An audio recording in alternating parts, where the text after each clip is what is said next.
একটা পোস্টার বেরোয় বাংলা সিনেমার, 100টা পোস্টার যদি বেরোয় 95টা পোস্টার রাইটারের নাম থাকে না, মানে ফেলুদা বা ব্যোমকেশ হয়, তখন পরিচালকের আগে রাইটারের নাম দেওয়া হয়, এবং সেখানে রাইটারের নামটা বিক্রি হয়।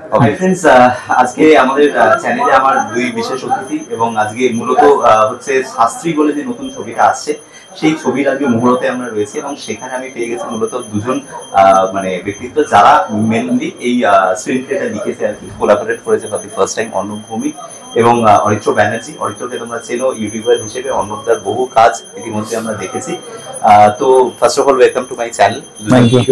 আর একটাই প্রশ্ন যেটা করবো সেটা হচ্ছে, ছবির অ্যানাউন্সমেন্ট যখন হয়েছিল শুরুতে যে Mithun Chakraborty coming back as a, মানে এরকম একটা মাস ইয়েতে আর কি প্রেজেন্ট করছো তোমরা, তো এই ছবিটার গল্পটা নিয়ে প্রথম থেকে মানুষের একটা কিন্তু অ্যাপ্রিহেনশন রয়েছে যে কি হতে চলেছে বা কি হবে আলটিমেটলি। তো আমি জানি হয়তো গল্পটা তোমরা রিভিল করতে পারবে না, যদি ওয়ান লাইনে তোমাদেরকে বলতে হোয়াট ইজ শাস্ত্রী, মানে কিভাবে বলবে তোমরা, মানে কি দেখতে পাবো আমরা? এক লাইনে মানে গল্পটা দেবারতী মুখোপাধ্যায়ের একটা ছোট গল্প, সেখান থেকে শাস্ত্রী করা হয়েছে। একটা সাধারণ মানুষের গল্প, তার কিভাবে উত্থান হয় এবং কেন নামটা শাস্ত্রী, এটাই গল্প। এবং এর সাথে একটা অ্যাস্ট্রোলজি, অ্যাস্ট্রোনমি এই ব্যাপারটাও আছে। এবং সেইটা আমরা কিভাবে স্ক্রিন প্লে করেছি, সেইটা কিভাবে মিঠুন চক্রবর্তীকে এনআইএনএস শাস্ত্রী হিসেবে প্রেজেন্ট করেছি, সেইটাই সিনেমা। আচ্ছা, মানে আমি ওইটাই জানতে চাইছিলাম আর কি, যে মানে it's related to astrology and all. যাই হোক, তো এবার যেটা অর্ণবদা যেটা আমি বলবো যে সেটা হচ্ছে যে অ্যাডাপ্টেশন, মানে এটা তো একটা মানে বিশেষ একটা ভাস্ট ব্যাপার, মানে একটা গল্প, ছোট গল্প, সেটাকে একটা ফুল লেন্থ ফিচার ফিল্মে তোমরা অ্যাডাপ্ট করেছো। তো সেটা করতে গিয়ে ডেফিনেটলি তোমাদের কিছু চেঞ্জেস তো গল্পের খাতিরে করতেই হয়েছে, সেটা কতটা মানে ফিজিবল হয়েছে, বা তোমরা কি গল্পটা এই কারণেই সিলেক্ট করেছো যে এটা তোমাদের মনে হয়েছে যে অ্যাডাপ্টেশনটা খুব ইজি হতে পারে?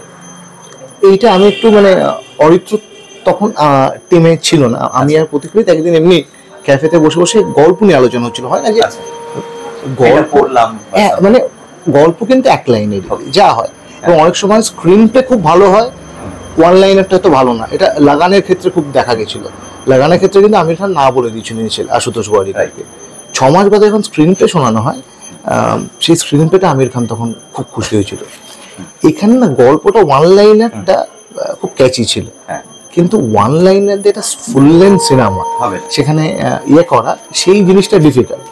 তখন আমি একটা বেসিক একটা গল্প লিখি, মানে 1 2 3 4 5 করে একটা 30টা সিনে গল্প লিখি, এবং সেটা করার পরে অরিত্র যখন আসে, অরিত্র শোনে জিনিসটা, তো অরিত্র কিছু ইয়ে ছিল যে এই জিনিসগুলো মনে হচ্ছে না ঠিক, বা ইনিশিয়াল হয়তো এটা ভালো লাগছে বাট এটা আরেকটু অন্যরকমভাবে করা যায়। এবার অরিত্র তখন আবার, আমি অরিত্রকে দিই জিনিসটা, অরিত্র আবার একটা স্ক্রিন প্লে রেডি করে। এই স্ক্রিন প্লে রেডি করার পরেও আমাদের মনে হচ্ছে আরও কিছু জিনিস ইনকর্পোরেট করতে, কেন ইনিশিয়ালি যখন শুনিয়েছিলাম তাদের ভালো লেগেছিল। অরিত্রকে যখন শোনালাম, অরিত্র তারপর একটা স্ক্রিন প্লে রেডি করে নিয়ে আসে, সেটা আমরা শোনাই, তারপরে দুটো মিলিয়ে একটা ড্রাফট আমরা রেডি করি। এই ড্রাফটটা সবাই কনভিন্স ছিল, কিন্তু কি হয়, একটা মানে প্রথম 3-4টে ড্রাফটেই তো সিনেমা হয় না, তারপর রোজ বসে বসে হয়তো ড্রাফট অনেক বড় হয়ে গেছে, এটা ছোট করে সেইটা এবার কেন আমরা মিঠুন চক্রবর্তীকে শোনাতে যাচ্ছি, মানে ওনার হ্যাঁ বলাটা একটা বিশাল ব্যাপার। না হলে মানে কি হয়, এই শাস্ত্রী নামটা ওনার সাথে যে যাবে, এইটাই সিনেমার আসল জিনিস, মানে এইটাই ইউএসপি সিনেমা, যে মিঠুন চক্রবর্তী নেন শাস্ত্রী, গল্প কি এইসব তো পরে আবার। তা মিঠুন চক্রবর্তী মিঠুন দাকে শোনানোর সময় তারপর আমরা এখন গেলাম, উনিও শুনলেন, উনিও কিছু ইনপুট দিলেন, তারপর আবার এটা একটা মানে একটা লম্বা প্রসেস, মানে অনেকদিন ধরে ধরে ধরে ধরে জিনিসটা হয়েছে। ইভেন কালকেও বোধহয় আমাদের কিছু চেঞ্জেস করার জন্য ইয়ে এসেছিল, সেটাও চেঞ্জেস করে করা হয়েছে। এইটাই। এবার অরিত্রর কাছে আসেন, অরিত্রকে যে কোয়েশ্চেনটা করবো, এই যে অর্ণবদা যে কথাটা বলছিল যে মিঠুন চক্রবর্তীকে কনভিন্স করতে হবে, এই স্ক্রিন প্লেটা শুনিয়ে কনভিন্স করতে হবে। তো বিইং মানে 80s 90s, মানে এই সময়কার যারা আমরা ধরো বড় হয়েছি, মিঠুন চক্রবর্তীকে আমরা অনেকেই আইডিয়ালাইজ করেছি ছোটবেলায়। এইটাকে আর বাড়তি কোনো প্রেশার ক্রিয়েট করছিল যে আমাকে এইটা লিখতে হবে যাতে আমি মিঠুন চক্রবর্তীকে কনভিন্স করতে পারি?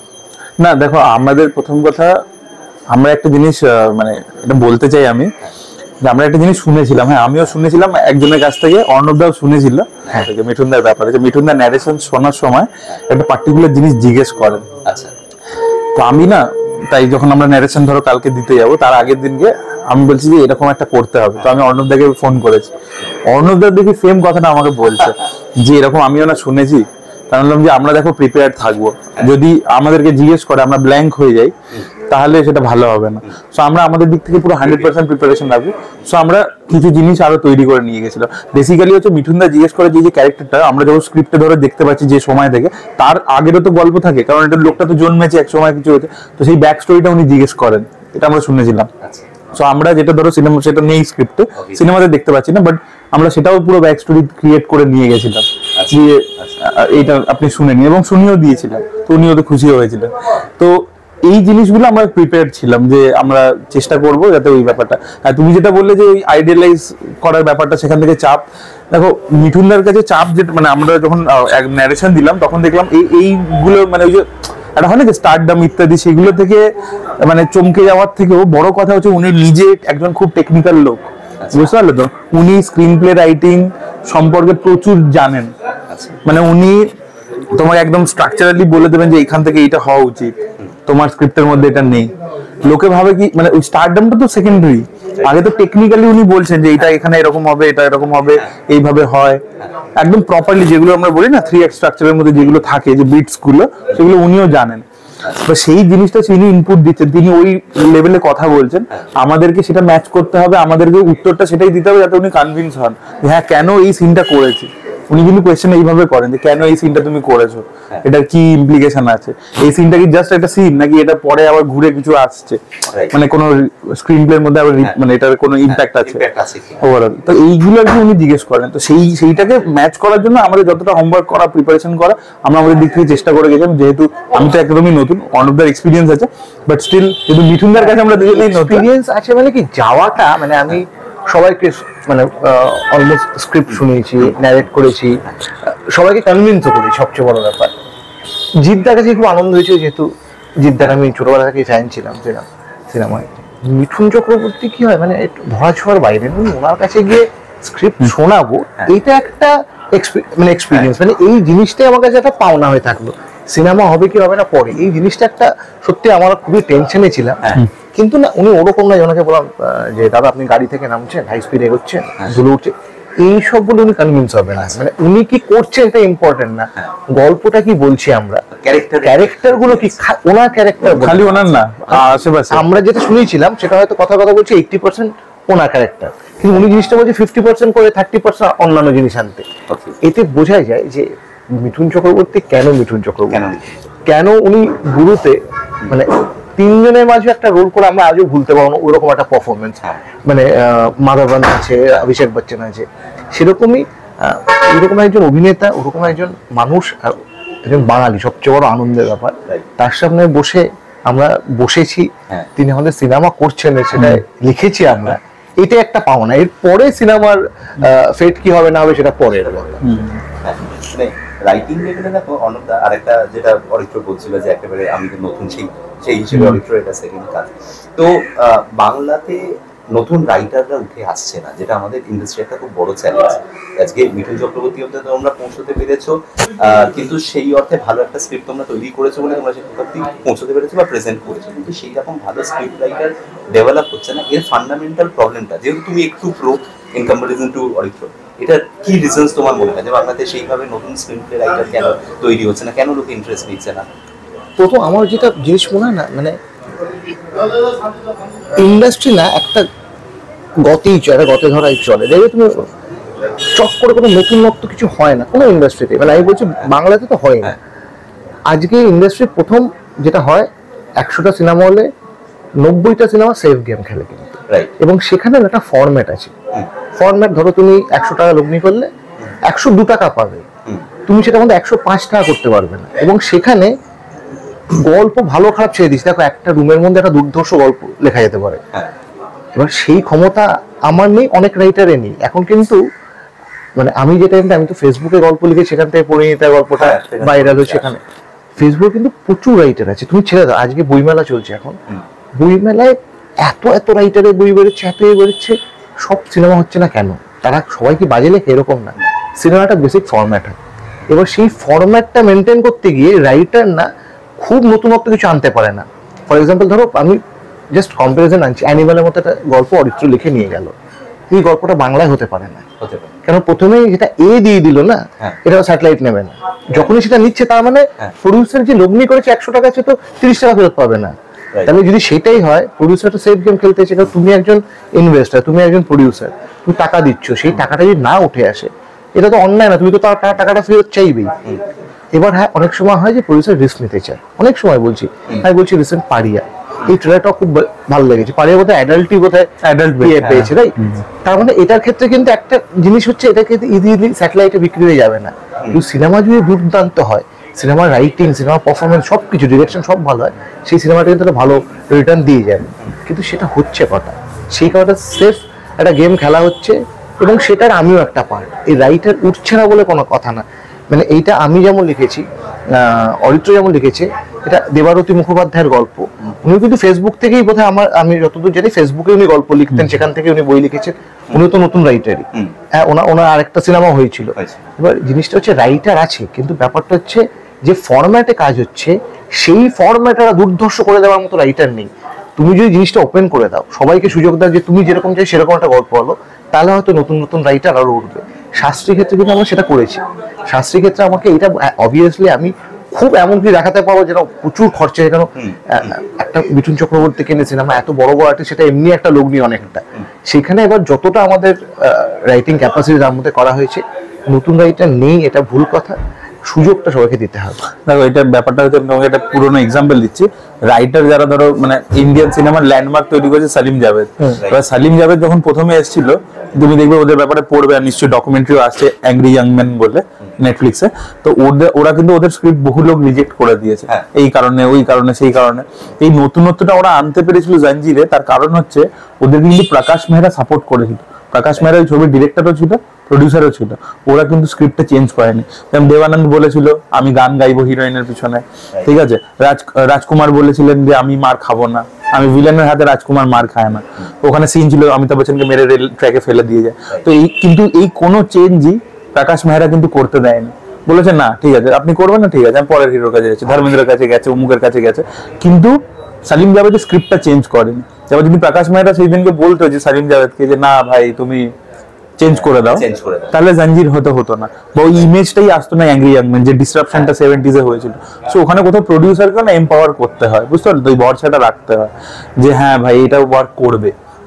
যেটা ডনের মতো স্ক্রিপ্ট, ডন কিন্তু তুমি যদি দেখো ইন্ডিয়ার প্রথম কেপার মুভি, কেপার বলে একটা জনরা হয়, ঠিক আছে, যেখানে কিন্তু কোনো ইমোশনাল কোনো কানেকশন নেই। এই যে ডন সিনেমাটাতে একটা মাত্র ইমোশনাল খালি ছোট্ট রয়েছে, ওই প্রাণের যে দুটো ছেলে মেয়ে থাকে, বাকি সিনেমাটাতে দেখো কোনো ইমোশনাল বন্ডিং নেই, সবকটা ক্যারেক্টারই ওয়াকি, ঠিক আছে, তাদের কোনো ইমোশনাল ডেপথ নেই। কিন্তু দিবার টিবার ইত্যাদিতে দেখবে প্রচুর ইমোশনাল ডেপথ আছে, এটাতে নেই কিন্তু ডনে। কিন্তু এই যে ডনের মতো একটা ছবি যে হতে পারে এবং সেটা অডিয়েন্সের কাছে সফল হতে পারে, কারণ তখন হিন্দি সিনেমা মানে মেলোড্রামা হতো, ডনে দেখবে মেলোড্রামা নেই, ক্যারেক্টারগুলো খুব স্মার্ট।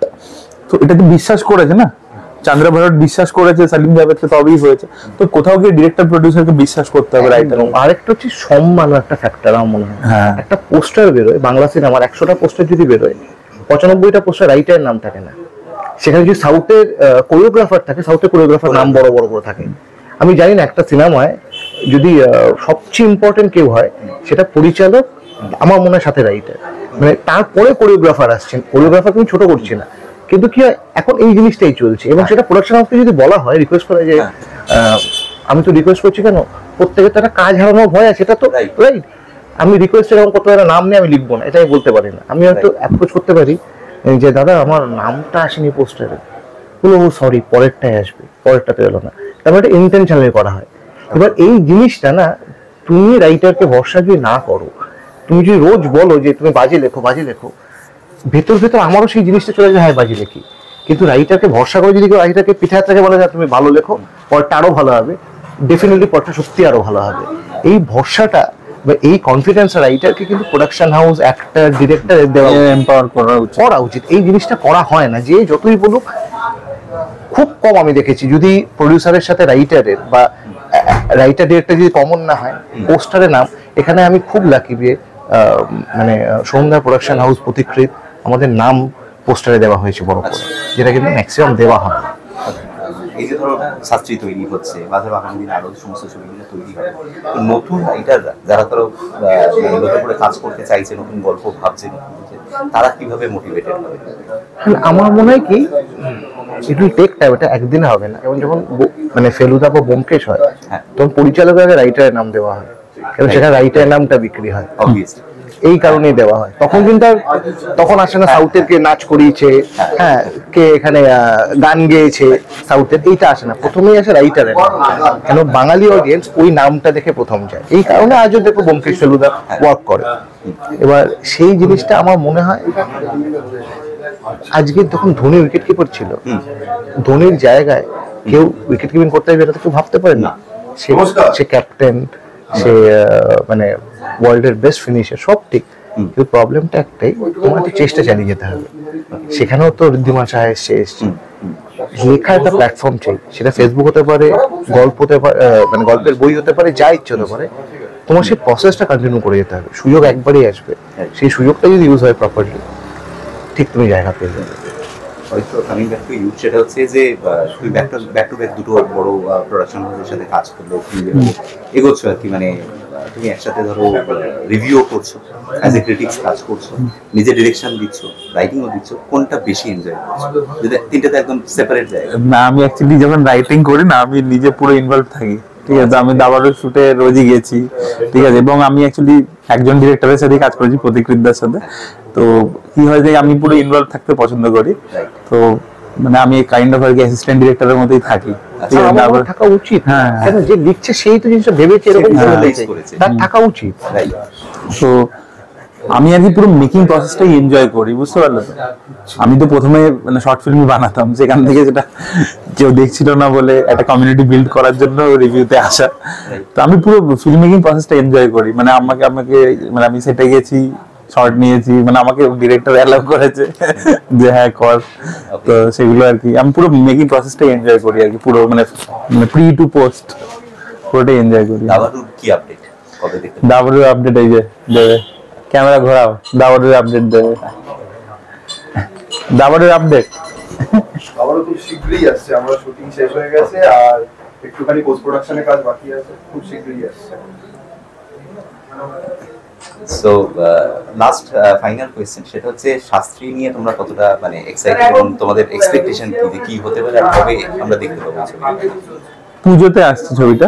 এক্সপেকটেশন দেখো, মানে আমরা আমরা পুরো টিম, আমরা মানে প্রতিকৃতদা, আমরা দুজন, আমরা চেষ্টা করেছি যে একটা ওই মানে মাস এন্ড ক্লাসের ব্যালেন্স করবার, ঠিক আছে, যে এখানে কন্টেন্টও থাকবে, মেসেজিংও থাকবে, তার সাথে এন্টারটেনমেন্ট ভ্যালুটাও থাকবে। তো সেইটা আমরা চেষ্টা করেছি করবার, অ্যাট দ্য সেম টাইম মিঠুনদাকে যতটা ট্রিবিউট দিয়ে করা যায়, তো সেগুলো করেছি। এবার সেইটা দেখা যাক, মানে দেখো আমরা একটা প্রসেস ফলো করে করেছি, এবার সেটা কানেক্ট হচ্ছে কিনা দর্শকের সাথে, সেই রেজাল্টটা দেখার জন্য আমরা ওয়েট করে আছি। সেটা তো দুর্গাপুজো মানে তো একটা ক্ল্যাশেরও একটা চান্স থাকবে অনেকগুলো ছবি। ক্লাসের ব্যাপারে ডিরেক্টর বলবে না, ক্ল্যাশের ক্ষেত্রে আমার যেটা মনে হয় যে কিছু কিছু টাইম থাকে যে সময় লোকে সিনেমা দেখে। দুর্গাপুজোর সময় ক্ল্যাশের টাইম থাকলো, এবারে আমরা দেখলাম রসমতার খুব ভালো পারফর্ম শুরু, রক্তবীজও ভালো পারফর্ম করেছে, ধীরে ধীরে ধীরে উঠে এলো, বারের দিনও ভালো পারফর্ম করেছে। হ্যাঁ, মানে আমি বলছি কন্টেন্ট ভালো থাকলে সেটা উঠে আসে। আমাদের ক্ষেত্রে কি হয়, কন্টেন্ট ভালো খারাপ সেটা তো দেখাই যাবে। আমাদের তো প্রথম ক্লাস পয়েন্ট মিঠুন চক্রবর্তী আছে, সোহম দা আছে, দেবশ্রী মিঠুন চক্রবর্তীর এতদিন বাদে আবার আমরা প্লেয়ার দেখতে পাবো, অনির্বাণ দা আছে। আমার মনে হয় আমাদের সবকিছু ঠিকঠাক আছে। এবার ব্যাটে যদি বল লেগে যায় সেটা হয়তো আমাদেরও মনে হয় আমরা কালেকশনও দিতে পারবো ঠিক করে। এবার জিনিসটা হচ্ছে টিজার, ট্রেলার, দর্শক কিভাবে নিচ্ছে, সেই জিনিসগুলো খুব ম্যাটার করে। আজকের দিনে মার্কেটিং কিরকম হচ্ছে, মানে কিভাবে ডিস্ট্রিবিউশন কিরকম হচ্ছে, মানে কোন হলে প্রোডাক্ট পজিশনিং একটা খুব বড় ব্যাপার, কিভাবে প্রোডাক্টটা তুমি পজিশন করছো, এটা খুব বড় ব্যাপার। এটা যদি ঠিকঠাক থাকে আমার মনে হয় আমার কিন্তু বাদবাকি জিনিস নিয়ে চিন্তা নেই, কেন বাদবাকি জিনিস আমরা জানি খুব ভালো আছে। এবার ব্যাপারটা হচ্ছে দর্শক এলে হয়তো সিনেমাও চলবে। তো মানে এটা বোঝাই যাচ্ছে যে ডিরেক্টরস মানে আমাদের writers do are very pretty much confident about the clash, কারণ তাদের কন্টেন্টের উপর ভরসা রয়েছে, মিঠুন চক্রবর্তীর নাম রয়েছে। কিন্তু ফাইনালি ছবিটা কেমন হচ্ছে সেটা দেখার জন্য আমাদের দুর্গাপুজো অব্দি অপেক্ষা করতে হবে। তো থ্যাংক ইউ সো মাচ অর্ণবদা, অরিত্র, বোথ অফ ইউ। আর একটা রিকোয়েস্ট করব, ছবিটা যখন রিলিজ করবে আপনারা সিনেমা হলে যান, দেখুন, এবং তার আগে অবভিয়াসলি অনেকগুলো আপডেট আসবে, টিজার ট্রেলার এগুলো তো আসবেই, আমরা জানতে পারবো। তো thank you so much for coming in my channel. Thank you. তো দ্যাটস ইট গাইস, দেখা হচ্ছে পরের ভিডিওতে। Bye by.